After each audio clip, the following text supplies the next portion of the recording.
Good evening, welcome to news at 8 PM. నేను రాజేశ్వరి. ముందుగా headlines చూద్దాం. ఎస్ఎల్బీసీపై ఉమ్మడి నల్గొండ ఆశలు త్వరగా పూర్తి చేయాలని వేడుకోలు.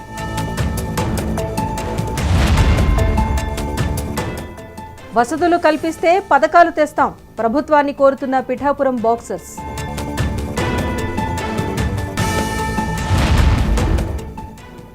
అకాల వర్షాల కారణంగా తడిసిన ధాన్యపు బస్తాలు, భారీగా నష్టపోయిన రైతన్నలు.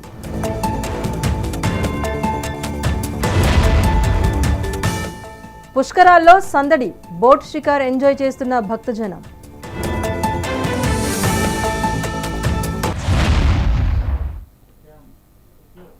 హైదరాబాద్ ఓల్డ్ సిటీలోని గుల్జార్ హౌస్ అగ్ని ప్రమాదం చాలా దిగ్భ్రాంతిని కలిగించింది. ఈ దుర్ఘటనలో ప్రాణ నష్టం, ఆస్తి నష్టం సంభవించింది. గ్రేటర్ హైదరాబాద్ నగర డిప్యూటీ మేయర్ శ్రీమతి మోతి శ్రీలత శోభన్ రెడ్డి ఈ విషయాలను వెల్లడించారు. ఈ ఘటనలో ప్రాణాలు కోల్పోయిన వారి కుటుంబాలకు హృదయపూర్వక సానుభూతిని తెలిపారు. ఆమె గాయపడిన వారు త్వరగా కోలుకోవాలని ఆకాంక్షించారు. ప్రభుత్వం బాధితులకు అండగా నిలబడి తగిన ఆర్థిక సహాయాన్ని అందిస్తుందన్నారు. ఇలాంటి ప్రమాదాలు మళ్లీ జరగకుండా ఫైర్ సేఫ్టీ నిబంధనలు ఖచ్చితంగా అమలు చేయాలని, అందుకు అవసరమైన అన్ని చర్యలు చేపట్టాలని సూచించారు.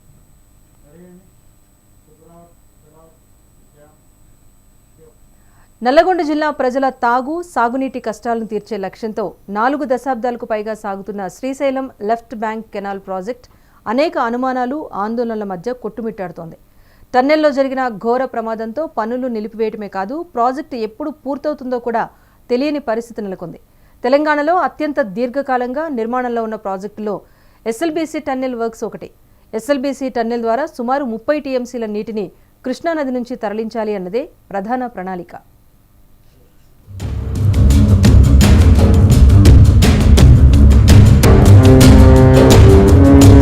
తెలంగాణలో అత్యంత దీర్ఘకాలంగా నిర్మాణంలో ఉన్న ప్రాజెక్టులో ఎస్ఎల్బీసీ టనల్ వర్క్స్ ఒకటి. ఎస్ఎల్బీసీ టనల్ ద్వారా సుమారు 30 టీఎంసీల నీటిని కృష్ణానది నుంచి తరలించాలన్నదే ప్రణాళిక. ఉమ్మడి నల్గొండ జిల్లాలో 3.5 నుంచి 4 లక్షల ఎకరాలకు సాగునీరు, 650 గ్రామాలకు తాగునీరు అందించాలన్నది కూడా ప్రభుత్వ లక్ష్యం. దీంతో పాటు భవిష్యత్తులో హైదరాబాద్ తాగునీటి అవసరాలకు కూడా నీటిని అందేలా చూడాలని కూడా అప్పట్లో నిర్ణయం తీసుకున్నారు. 42 ఏళ్ల క్రితం దీనికి బీజం పడింది. 20 ఏళ్ల క్రితం నిధులు మంజూరయ్యాయి. కానీ పనులు మాత్రం నత్తనడగన సాగుతూనే ఉన్నాయి. 2005 ఆగస్టులో అప్పటి వైఎస్ఆర్ ప్రభుత్వం 2813 కోట్ల రూపాయలతో సొరంగం పనులకు ఆమోదం తెలిపింది. ఇక 2007లో పనులు ప్రారంభమయ్యాయి.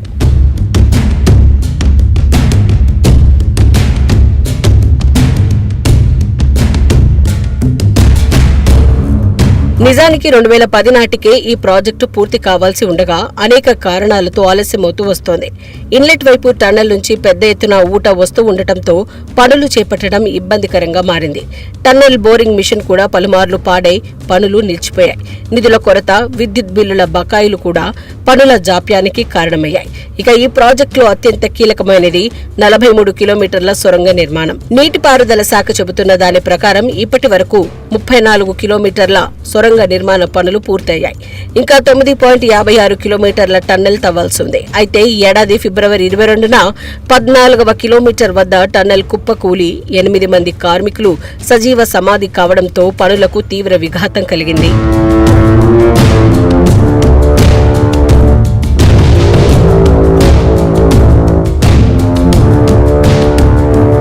ఈ ప్రమాదం నల్గొండ జిల్లా ప్రజల చిరకాల స్వప్నాన్ని దూరం చేసినట్లయింది. అయితే ఈ ప్రాజెక్టును ప్రతిష్టాత్మకంగా భావిస్తున్న కాంగ్రెస్ ప్రభుత్వం ఎలాగైనా పనులు పూర్తి చేయాలని కృతనిశ్చయంతో ఉంది. దీంతో టన్నెల్ తవ్వకం దిశ మార్చి ముందుకు వెళ్లాలని ప్రభుత్వం యోచిస్తోంది. దీనిపై సాధ్యాలను నిపుణులు పరిశీలిస్తున్నారు. షీర్ జోన్ ఎగువన జలపాతాలు, నీటి ఊట, మెత్తటి మట్టి ఉండటంతో రాక్ జోన్ ప్రాంతాన్ని గుర్తించి అటువైపుగా టన్నెల్ తవ్వకం చేపట్టాలని భావిస్తోంది.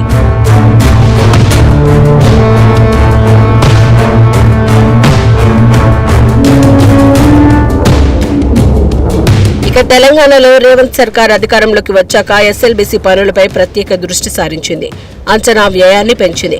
2024-25 బడ్జెట్లో 800 కోట్ల రూపాయలు కేటాయించింది. షీర్ జోన్ ప్రాంతం పెను సవాలుగా మారినా ప్రభుత్వం మాత్రం పనులు పూర్తి చేయాలని పట్టుదలగా ఉంది. ప్రమాదం జరిగిన ప్రాంతాన్ని బైపాస్ చేస్తూ టన్నల్ తవ్వాలని యోచిస్తోంది. ఇందుకు భూ పరిశోధన బృందాలు సర్వే చేపట్టాయి. నివేదికలు వచ్చిన తర్వాత పనులు ప్రారంభించి అనుకున్న లక్ష్యాల మేరకు సాగునీరు అందించేలా ఎస్ఎల్బీసీ పనులు పూర్తి చేస్తామని ప్రభుత్వం ధీమా వ్యక్తం చేస్తోంది. మొత్తానికి తమ ఆశల కల ఎప్పుడు నెరవేరుతుందా అని ఉమ్మడి నల్గొండ జిల్లా వాసులు ఎదురుచూస్తున్నారు.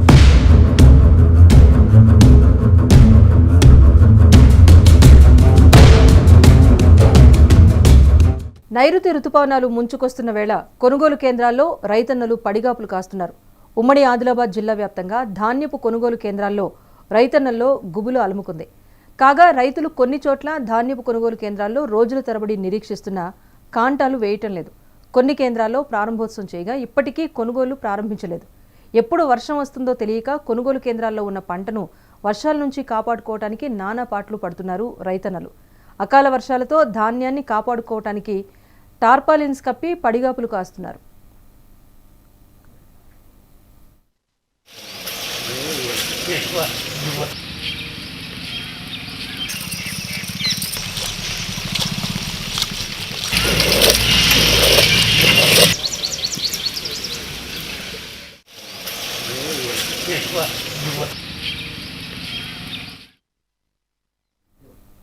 ఏలూరు జిల్లా దెందులూరులో చింతమనేని చారిటబుల్ ట్రస్ట్ ఆధ్వర్యంలో చేపట్టిన 100 రోజుల మెగా డిఎస్సి ఉచిత శిక్షణ కార్యక్రమం ముగిసింది.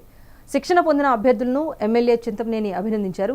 నిరుద్యోగ యువతలో నైపుణ్య అభివృద్ధి లక్ష్యంగా రాష్ట్ర స్థాయిలో అత్యుత్తమ ఫ్యాకల్టీలను తీసుకొచ్చి ఉచితంగా అభ్యర్థులకు డిఎస్సి శిక్షణ ఇవ్వడం జరిగిందని తెలిపారు.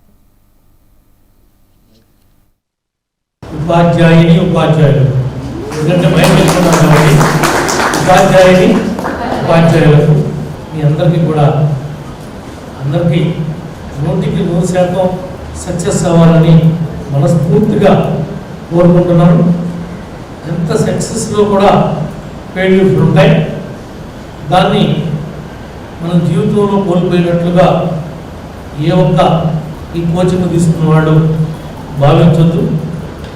జనవరి వెళ్తే ఫిబ్రవరి వస్తుంది, ఫిబ్రవరి వెళ్తే మార్చి వస్తుంది. మీకేమీ సందేహం వద్దు, మనోధైర్యాన్ని కోల్పోవద్దు. అట్లా అని నా మాటని ప్రశాంతంగా కష్టపడాల్సిన వాళ్ళు ఈ 4 రోజులు శృతిస్తే మళ్ళీ అవకాశం కోసం ఇంకా ఆమె చెప్పింది 2018 నుండి కళ్ళు కాయలు కాసేదాకా నేను నిరీక్షించాను ఈ డిఎస్సి కోసం అని చెప్పి. ఇది కూటమిచ్చినటువంటి మాట. చంద్రబాబు గారు, మన పవన్ కళ్యాణ్ గారు, లోకేష్ బాబు గారు తీసుకున్నటువంటి నిర్ణయం. ఈ రోజున అనేక మంది వాళ్ళ రాజకీయ స్వార్థ స్వలాభాల కోసం విమర్శలు చేయొచ్చు.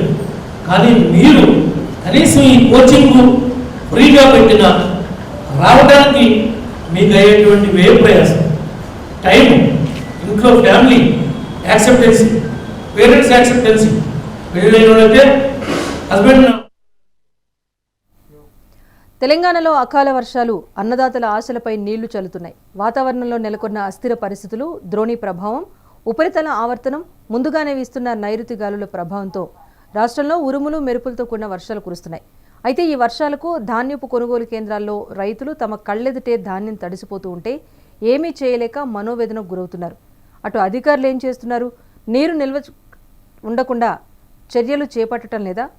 వాతావరణ హెచ్చరికలు ఉన్నా ముందస్తు జాగ్రత్తలు అధికారులు ఎందుకు తీసుకోవటం లేదు? తడిసిన ధాన్యానికి బాధ్యత ఎవరు వహిస్తారు? ప్రభుత్వం తక్షణమే స్పందించి రైతులకు న్యాయం చేయాలి అనే డిమాండ్ వినిపిస్తోంది. ఒక లారీలో పడకపోయినా తరలిస్తూ ఉండాలి. వర్షం పడితే మేమేం చేయలేము. ఇది చాలు.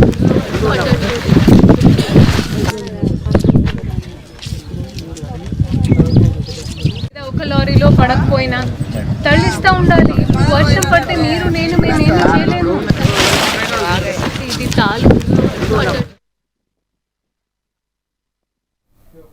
ఫైర్ సేఫ్టీ అనుమతులు తీసుకోని వారిపై చర్యలు తీసుకోవడానికి అధికారం లేదని పల్నాడు జిల్లా ఫైర్ ఆఫీసర్ తెలిపారు. ఫైర్ డీజీపీ ఉన్నతాధికారి చెప్పకుండా ఎలాంటి చర్యలు తీసుకోబోమని చర్యలు తీసుకోవడానికి అధికారం మొత్తం డీజీపీకి మాత్రమే ఉంటుందని వెల్లడించారు.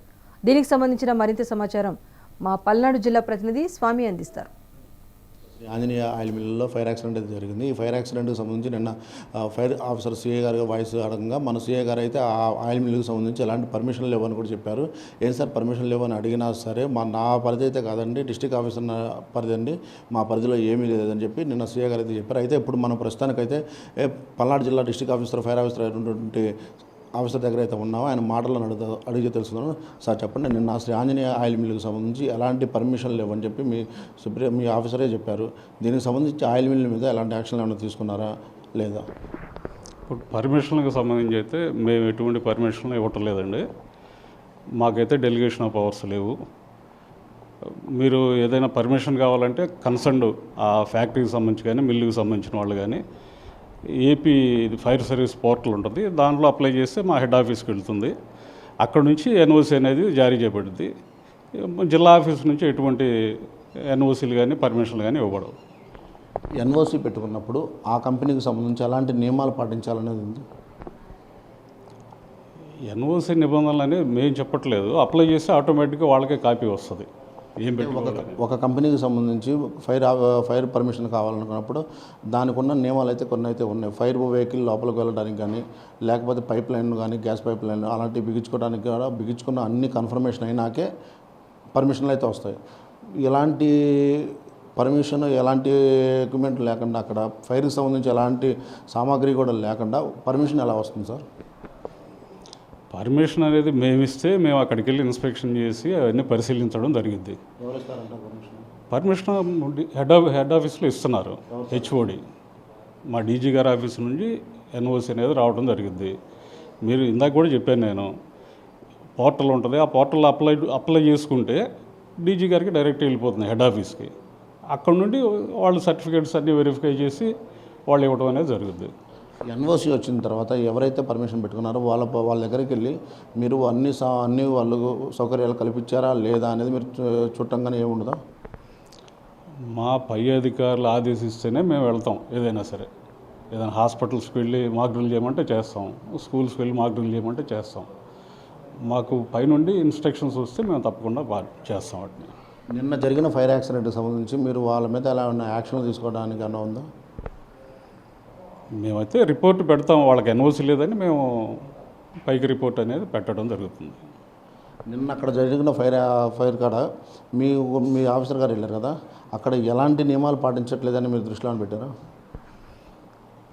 ఇప్పుడు వాళ్ళకి అదే చెప్పాము మేము. ఇప్పుడు మినిమం ఫైర్ సేఫ్టీ నామ్స్ అనేది పాటించాలని చెప్పాము. వాళ్ళు అప్లై చేసుకుంటాం, పెడతామని చెప్తున్నారు. ఇప్పటికీ అప్లై చేసుకోవాలి. గతంలో కూడా అదే ఆయిల్ మిల్లులో 7 years బ్యాక్ కూడా అదే ఆయిల్ మిల్లులో ఫైర్ అయితే జరిగింది. అప్పుడు లేదు, ఇప్పుడు లేదు. ఇంకా తరతరాల పైన ఆఫీసర్లు అయితే మారుతున్నారు, కానీ ఏ ఒక్క హాస్పిటల్స్ కానీ, ఇటు ఆయిల్ మిల్లులు కానీ, ఇటు స్కూల్లో కానీ ఎవరు కూడా ఫైర్కి సంబంధించిన ఎలాంటివి కూడా నియమాలు పాటించట్లేదు. దాని మీద మీరు ఏమంటారు? అది పరిధిని బట్టి ఉంటుంది. ఇప్పుడు మేము ఇందాక మీకు చెప్పాను కదా, మాకేదైనా పైనుండి ఆదేశాలు వస్తేనే మేము వెళ్ళి చేయగలుగుతాం, లేకపోతే మేము ఓన్గా అయితే మేము వెళ్ళి చేయట్లేదు. ఇప్పుడు పైనుంచి వచ్చే ఆదేశాల వరకు వెయిట్ చేస్తున్నారు. అదే జరగరాని చోట ఇరుకు గొంతుల్లో హాస్పిటల్స్ ఉన్నాయి, ఇటు స్కూళ్ళు ఉన్నాయి. వాటిల్లో ఏదైనా జరగరాని ఫైర్ జరిగితే మీ ఫైర్ బండి వెళ్ళే దారి కూడా లేదు. అలా అంటప్పుడు మీరు ఎలా వాళ్ళని సురక్షంగా కాపాడతారు? ఇప్పుడు ప్రతి ఒక్కళ్ళ బాధ్యత ఉంది. వాళ్ళు ఏదైనా ఫ్యాక్టరీ కానీ స్కూల్ కానీ పెట్టుకుంటే వాళ్ళు ఎన్ఓసి తీసుకోవాలి ఫైర్ డిపార్ట్మెంట్ దగ్గర. వాళ్ళకి లైసెన్స్ రావాలని ఏదైనా కూడా ఫైర్ డిపార్ట్మెంట్ ఎన్ఓసి కావాలి. అది ఆ కంపెనీ పెట్టేవాళ్ళు కానీ, ఆ స్కూల్ హాస్పిటల్స్ పెట్టేవాళ్ళు ఆ బాధ్యత అది. పల్నాడు జిల్లా ప్రజలైతే ఏ ఒక్క చోట కూడా మీరు ఏదైతే చెప్పారో, ఇటు పెట్రోల్ బంకులు కానీ, ఇటు స్కూళ్ళు కానీ, ఇటు హాస్పిటల్స్ కానీ అగ్నిమాపకు సంబంధించి ఎలాంటి నియమాలు కూడా పాటించట్లేదని కూడా పబ్లిక్ టాక్ అవుతుంది. దానికి ఏమంటారు?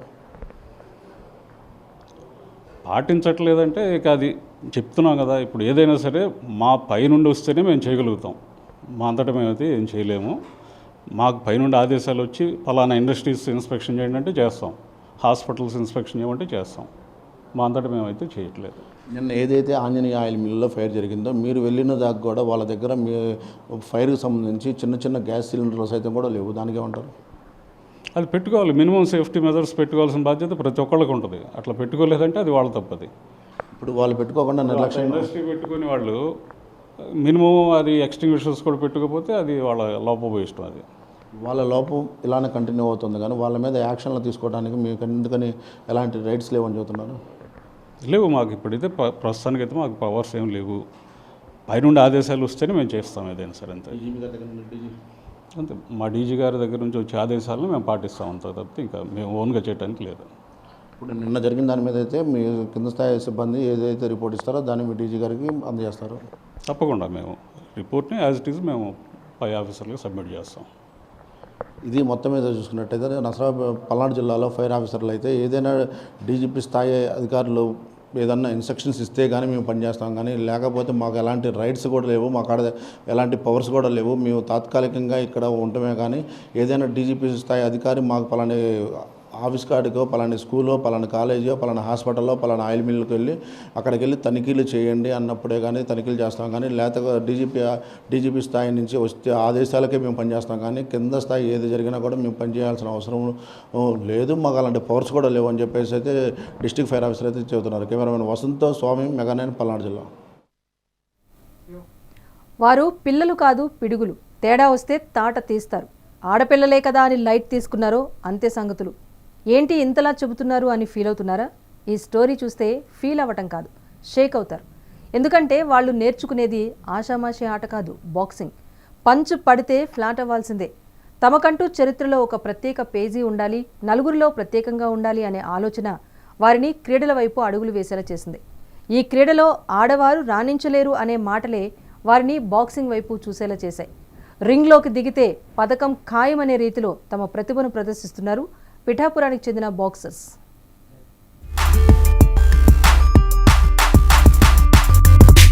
తమకంటూ చరిత్రలో ఒక ప్రత్యేక పేజీ ఉండాలి, నలుగురిలో ప్రత్యేకంగా ఉండాలి అనే ఆలోచన వారిని క్రీడల వైపు అడుగులు వేసేలా చేసింది.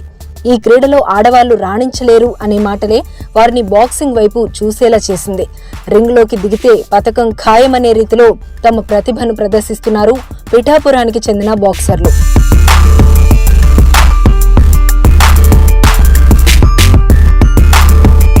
ఇటీవల కాలంలో భారత్ బాక్సింగ్ లో దూసుకెళ్తుంది. ప్రపంచ ఛాంపియన్షిప్ తో పాటు ఆసియా, కామన్వెల్త్, అంతర్జాతీయ ఈవెంట్లలో భారత ఆటగాళ్లు రాణిస్తున్నారు. ఇప్పటి వరకు ప్రపంచవ్యాప్తంగా భారత మహిళలు ఆడిన 12 ఛాంపియన్షిప్లలో 10 బంగారు పతకాలతో సహా 39 పతకాలను సొంతం చేసుకుంది. రాబోయే కాలంలో ఈ జాబితాలో తాము ఉండాలన్న పట్టుదలతో ఉన్నారు మన పిఠాపురం యంగ్ బాక్సర్లు. నా పేరు జమ్మల్మడక ఐశ్వర్య సూర్యదీపిక. నేను ఇంటర్మీడియట్ ఫస్ట్ ఇయర్ చదువుతున్నాను. నేను చాలా కాలంగా లక్ష్మణ్ సార్ దగ్గర బాక్సింగ్కి కోచింగ్ తీసుకుంటున్నాను. నేను డిఎస్ఏలో జరిగిన జిల్లా స్థాయి పోటీల్లో స్వర్ణ పతకం సాధించాను. తర్వాత SGFI అండర్ 19లో బ్రాంజ్ మెడల్ సాధించాను. యూత్ వైజాగ్లో జరిగిన యూత్ బాక్సింగ్ కాంపిటీషన్లో సిల్వర్ మెడల్ సాధించాను.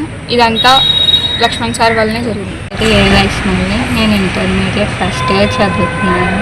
పిఠాపురంలో జరిగిన జిల్లా స్థాయి పోటీలో గోల్డ్ మెడల్ సాధించాను. బాక్సింగ్లో గోల్డ్ మెడల్ సాధించాను. తర్వాత వైజాగ్లో జరిగిన స్టేట్ లెవెల్లో నేను బ్రాంజ్ మెడల్ సాధించాను. తర్వాత పిఠాపురంలో గోల్డ్ మెడల్ సాధించడమే నా లక్ష్యం. నేను 2 ఏళ్ళ నుంచి లక్ష్మణ్ సార్ దగ్గర నేర్చుకుంటున్నాను. నేను ఇప్పుడు డిస్టిక్ స్టేట్ ఆడాను. నా ఏం ఏంటంటే నేషనల్స్కి వెళ్ళాలి, నేను నేషనల్స్కి వెళ్ళాలి, ఇంటర్నేషనల్స్, ఒలింపిక్స్కి వెళ్ళాలని నా ఏం. ఇక తాను 8 సంవత్సరాలుగా పిఠాపురంలో బాక్సింగ్ శిక్షణ ఇస్తున్నానని చెబుతున్నారు కోచ్ లక్ష్మణ్ రావు. పిఠాపురంలో బాలికలు ఎక్కువగా బాక్సింగ్ వైపు మక్కువ చూపుతున్నట్లు కోచ్ అంటున్నారు. 200 మంది బాక్సర్లు మరి ఇక్కడ శిక్షణ పొందుతున్నారు RRBHR ప్రభుత్వ జూనియర్ కళాశాలలో అనేక మంది. అయితే ఇప్పటికి మా దగ్గర సుమారు 200 మందిలోని ఒక 4 మెడల్స్ అయితే స్టేట్ లెవెల్లో మెడల్స్ రావడం జరిగింది. జిల్లా స్థాయిలో సుమారుగా 40 మెడల్స్ రావడం జరిగింది. మరి ఇంకా జాతీయ స్థాయిలో కూడా పాల్గొనే విధంగా మేము శిక్షణ ఇవ్వాలనే ఆలోచనలో మేము ఉన్నాం. ఎందుకంటే డిప్యూటీ సీఎం గారు ఉన్నారు కాబట్టి వారి ద్వారా మాకు కొంచెం ఎక్విప్మెంట్ సమకూర్చుకుని జాతీయ స్థాయిలో పథకాలు సాధించి పిఠాపురం పేరుని జాతీయ స్థాయిలో నిలబెట్టాలనేదే మా కోరిక. ఇక తల్లిదండ్రులు కూడా తమ పిల్లలను బాక్సింగ్ నేర్చుకునేందుకు ప్రోత్సహిస్తున్నారు. ప్రసాద్, నేను పంజాబ్ నేషనల్ బ్యాంక్లో పనిచేస్తున్నాను. మా పిల్లలు ఇక్కడ లక్ష్మణ్ సార్ దగ్గర బాక్సింగ్ నేర్చుకుంటున్నారు. గత 2-3 సంవత్సరాల నుంచి నేర్చుకుంటున్నారు. సార్ చక్కగా కోచింగ్ ఇస్తున్నారు. వీళ్ళు ఐశ్వర్య ఆదిత్య మా పిల్లలు ముగ్గురు కూడా వీళ్ళు ఇక్కడ కోచింగ్ రావడంతో సారు వీళ్ళకి బాక్సింగ్ బాగా ఆడతారు, వీళ్ళు నేర్పుదామని చెప్పి కోచింగ్ ఇప్పించారు. కోచింగ్ ఇప్పించి జిల్లా స్థాయిలో అలాగే రాష్ట్ర స్థాయిలో మెడల్స్ వచ్చే విధంగా శిక్షణ ఇస్తున్నారు. ఇంకా ఇక్కడ రింగు కానీ ఇంకా ప్రత్యేకమైన సదుపాయాలు కానీ ఉంటే సార్ చక్కగా ఇంకా కోచింగ్ ఇచ్చి వీళ్ళని జాతీయ స్థాయి అంతర్జాతీయ స్థాయిలో కూడా మెడల్స్ తెచ్చే విధంగా కోరుతున్నాను. లక్ష్మణ్ సార్ దగ్గర మా వాళ్ళు 2 years నుంచి నేర్చుకుంటున్నారు.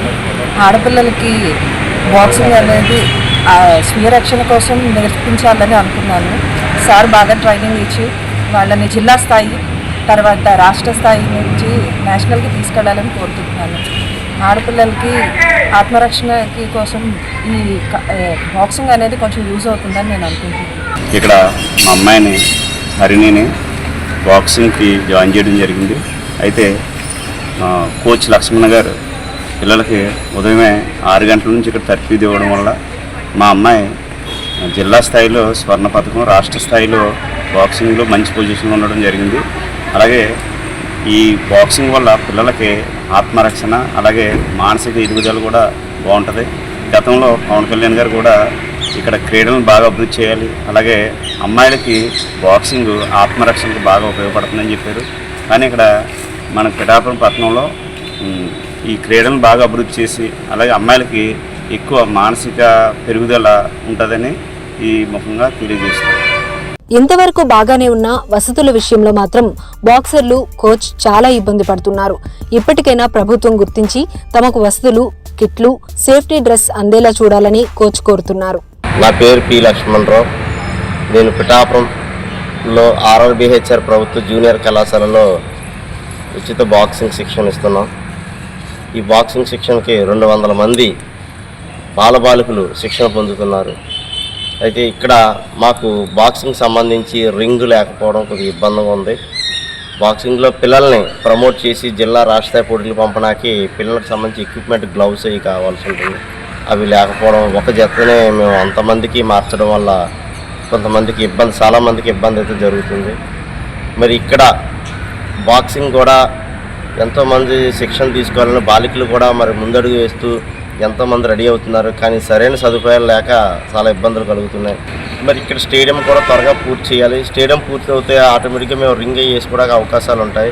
దీనికి రింగ్ ఒకటి కావాలి. రింగ్ ఉంటేనే పిల్లలకి ఇంకా ప్రమోట్ అవుతారు. పిల్లలకి ఎక్విప్మెంట్ కావాలా, కూడా మాకు లేకపోవడం వల్ల చాలా ఇబ్బందులు పడుతున్నాం.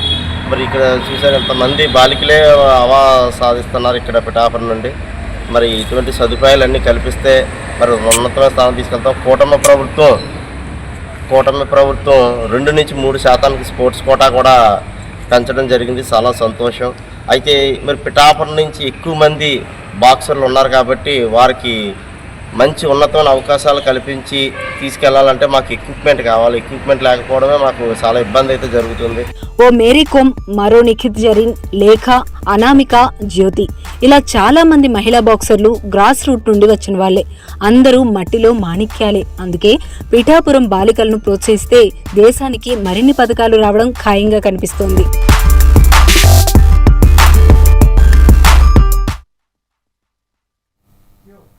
సరస్వతి పుష్కరాల్లో బోట్ షికారు చేస్తూ భక్తులు ఉల్లాసంగా గడుపుతున్నారు. గోదావరి నదిలో పడవ ప్రయాణం చేస్తూ మధురానుభూతిని పొందుతున్నారు. కుటుంబ సభ్యులతో కలిసి బోట్ షికారు చేస్తూ మైమరిచిపోతున్నారు. భక్తుల సౌకర్యం కోసం బోట్ షికారు ఏర్పాటు చేయడం పట్ల ప్రభుత్వానికి కృతజ్ఞతలు చెబుతున్నారు భక్తులు. సరస్వతి పుష్కరాల్లో బోట్ షికారుకు సంబంధించి మరిన్ని వివరాలు మా వరంగల్ ప్రతినిధి రాము అందిస్తారు. షికారు పోదమా అన్నట్టు సరస్వతి పుష్కరాల్లో ఎక్కడ చూసినా కూడా బోటు షికారు చేస్తూ వచ్చిన భక్తులు పూర్తి స్థాయిలో ఎంజాయ్ చేస్తున్న పరిస్థితి. ఇక్కడ ప్రత్యేకంగా బోటు షికారు ఏర్పాటు చేసి వచ్చే భక్తులను వాళ్ళ కొంత ఉల్లాసంగా, ఎందుకంటే కొన్ని గంటలు ప్రయాణం చేసి ఇక్కడ చాలా ఇబ్బంది పడుతుంటారు. చాలా కొంత మానసిక ఉల్లాసం కోసం వీళ్ళకు బోటు షికారు ఏర్పాటు చేసి ఈ టూరిజం శాఖ వాళ్ళు పూర్తి స్థాయిలో వీళ్ళను ఉత్సాహపరుస్తున్న పరిస్థితి. మనతో పాటు బోట్లో ప్రయాణిస్తున్న కొంతమంది భక్తులు ఉన్నారు, వాళ్ళతో మాట్లాడించే ప్రయత్నం చేస్తాం. చెప్పండి మేడం, మీరు ఏ ఊరు నుంచి వచ్చారు? ఈ బోట్ షికారు ఎలా ఉంది ఇక్కడ? మేము కల్వచెర్ల గ్రామం నుండి వచ్చామండి. బోట్ షికారు చాలా బాగుందండి. పుష్కర ఏర్పాట్లు కూడా చాలా బాగున్నాయి సరస్వతి పుష్కరాలకు. మళ్ళీ మేము కుంభమేళాకి వెళ్ళలేకపోయాం, కానీ ఇక్కడికి వచ్చి దాన్ని ఫుల్ఫిల్ చేసుకున్నాం. అందుకని చాలా హ్యాపీగా ఉంది. ఏర్పాట్లు కూడా చాలా బాగున్నాయి, చాలా బాగుంది. చెప్పండి అమ్మా, ఇక్కడ ఈ బోట్ షికారు ఎలా ఉంది? నీ ఫస్ట్ టైం వచ్చావా ఇక్కడికి? ఎలా ఉంది? కాళేశ్వరంకి ఇది రెండోసారి నేను రావడం. మా అమ్మమ్మ వాళ్ళతో వచ్చాను చిన్నప్పుడు, చాలా బాగుంది. అప్పటికి ఇప్పటికి బోటింగ్ అంటే నాకు చాలా ఇష్టం, చాలా బాగుంది ప్రస్తుతానికి. ఇంకా మీరు చెప్పండి, మీరు చాలా ఇబ్బందులు పడుతూ ట్రాఫిక్లో 1 గంటలు 2 గంటలు ఎదురు చూసి స్వామివారి దర్శనం చేసుకున్నారు. అనంతరం మీరు ఇక్కడికి వచ్చి బోటింగ్ చేస్తున్న పరిస్థితి, ఆ ఇబ్బందులని బోటింగ్తో మీరు మర్చిపోయారా? ఎలా ఉంది? అవునండి, ఇప్పుడు ఎంత దూరం ప్రయాణం చేసినా కష్టపడి ఇక్కడికి వచ్చేసరికి ఏర్పాట్లు కానీ బోటింగ్ కానీ చాలా అద్భుతంగా చేసిండ్రు. నిజంగా తెలంగాణ గవర్నమెంట్కు మరొకసారి కృతజ్ఞతలు. యూపీలో జరిగిన కుంభమేళా కంటే అద్భుతంగా తయారు ఇక్కడ చేసిండండి, చాలా బాగా చేసిర్రు. బోటింగ్ కానీ ఎంతో ఉల్లాసంగా అనిపిస్తుంది. ఇక్కడి నుంచి వెళ్ళబుద్ధి కావట్లేదు. 1 గంట కష్టపడి వచ్చినాం. ఓకే, జనమని పబ్లిక్ వస్తూనే ఉంటారు కానీ చాలా అద్భుతంగా చేసిరు సార్ ఏర్పాట్లు కూడా. టెంపుల్లో కానీ ఘాట్లో కానీ ఇంత లక్షల మంది చేసుడు అంటే చాలా గ్రేట్. ముఖ్యంగా మినిస్టర్ గారికి, మా తెలంగాణ మంత్రి నియోజకవర్గం మన శ్రీధర్ బాబు గారికి ప్రత్యేక కృతజ్ఞతలు. లక్షల మంది భక్తులు వస్తున్నా కూడా వాళ్ళకి ఎలాంటి ఇబ్బందులు కాకుండా పూర్తి స్థాయిలో ప్రభుత్వం అయితే ఏర్పాట్లు చేసింది. మేము కొన్ని గంటలు దర్శనం కోసం జర్నీ చేశాము, కానీ మాకు అలాంటి ఇబ్బందులన్నీ బోటింగ్ ద్వారా మేము మర్చిపోయాము. చాలా ఉల్లాసంగా గడుపుతున్నాం అని చెప్పేసి. సార్ చెప్పండి, మీరు ఎక్కడి నుంచి వచ్చారు? ఈ బోటింగ్ మీకు ఎలా ఉంది? మేము హైదరాబాద్ నుంచి వచ్చామండి. బోటింగ్ చాలా బాగుంది, అన్ని రీజనబుల్గా ఉన్నాయి. ఒక సజెషన్ ఏంటంటే ట్రాఫిక్ కొంచెం ఇంప్రూవ్ చేస్తే కొంచెం టైం సేవ్ అవుతుంది, మిగతాదంతా పర్ఫెక్ట్ ఉంది. ఇట్స్ వెరీ బోట్ రైడ్ బాగానే ఉంది. Okay, it's very Sunny. So చాలా బాగుందని చెప్పేసి వీళ్ళందరూ చాలా ఉత్సాహంగా గడుపుతున్నారు. మనతో పాటు ఇక్కడ కొంతమంది బోట్ రైడింగ్ ఎవరైతే చేస్తారో వాళ్ళు కూడా ఉన్నారు. వాళ్ళతో మాట్లాడించే ప్రయత్నం చేస్తారు. ఎందుకంటే ఇక్కడ వీళ్ళకి రెగ్యులర్గా వీళ్ళకు ఇదంతా పెద్దగా ఏముండదు, కానీ వీళ్ళకు ఈ పుష్కరాల నేపథ్యంలో వీళ్ళకి ఏ విధంగా సాగుతుంది, వీళ్ళకి ఇన్కమ్ ఎలా వస్తుందో ఒకసారి వీళ్ళని అడిగి తెలుసుకునే ప్రయత్నం చేస్తారు. చెప్పండి, మీకు రెగ్యులర్గా భక్తుల రద్దీ ఇక్కడ కొంచెం తక్కువగా ఉంటుంది. ఈ పుష్కరాల నేపథ్యంలో మీకు ఎలా ఉంది? రెగ్యులర్గా ఎలా ఉంటుంది, ఇప్పుడు ఎలా ఉంది? రెగ్యులర్గా నార్మల్గానే ఉండేది, ఇప్పుడు కొద్దిగా బాగా జనాలు వస్తున్నారు. గత 2 రోజుల నుంచి రాలేదు, కానీ శని ఆదివారాలు చాలా పబ్లిక్ ఉన్నారు. ఇప్పుడు బాగానే ఉన్నది, మాకు చాలా గిరాకీ కూడా అవుతుంది. రెగ్యులర్గా భక్తుల రద్దీ కొంత తక్కువగా ఉంటుంది. ఇప్పుడు లక్షల్లో భక్తులు వస్తుంటారు. మీకు ఇన్కమ్ ఇప్పుడు ఎలా ఉంది? రెగ్యులర్గా మీకు మీ పరిస్థితి ఏంది? అసలు ప్రభుత్వం నుంచి మీకు ఇంకా ఏమైనా కావాల్సి ఉంటుంది? మాకు రెగ్యులర్గా ఏమి ఇన్కమ్ ఉండదు. అంతలా మాకు ఇదేంటి అంటే మన అంటే కూలీ వైజ్గా డబ్బులు వస్తాయి, దాంతో జీవిస్తాం మేము. ఇప్పుడు ఏమన్నా ఎక్కువ వస్తాయని మా ఉద్దేశం, అంతేగాని అయితే మాకు ప్రభుత్వం నుండి అన్నీ ఓకే, మాకు అన్ని పర్మిషన్స్ ఇచ్చిండ్రు, అంతా బాగానే ఉన్నది. చాలా గంటలు మేము కష్టపడి ప్రయాణం చేసి ఇక్కడ చేరుకున్న తర్వాత పూర్తి స్థాయిలో మేము చాలా ఇబ్బందులు పడ్డాము. దర్శనం చేసుకోవడం ఇంకెంత గంటలు పడుతున్నాం.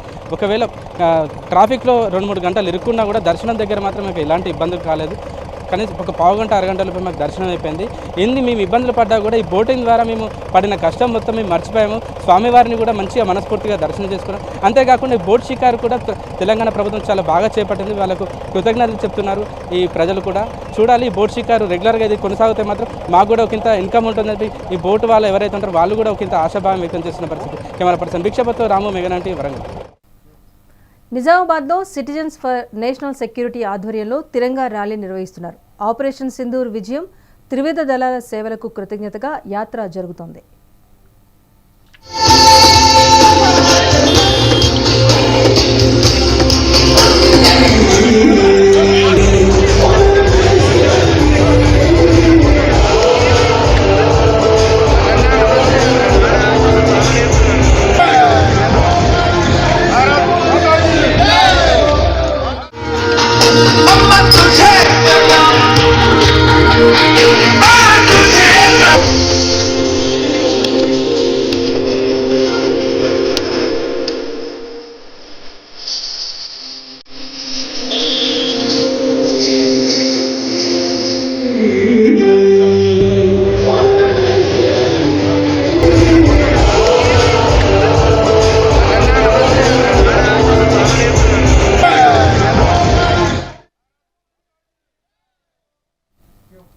ఇది 8 PM news update. Keep watching Mega 9.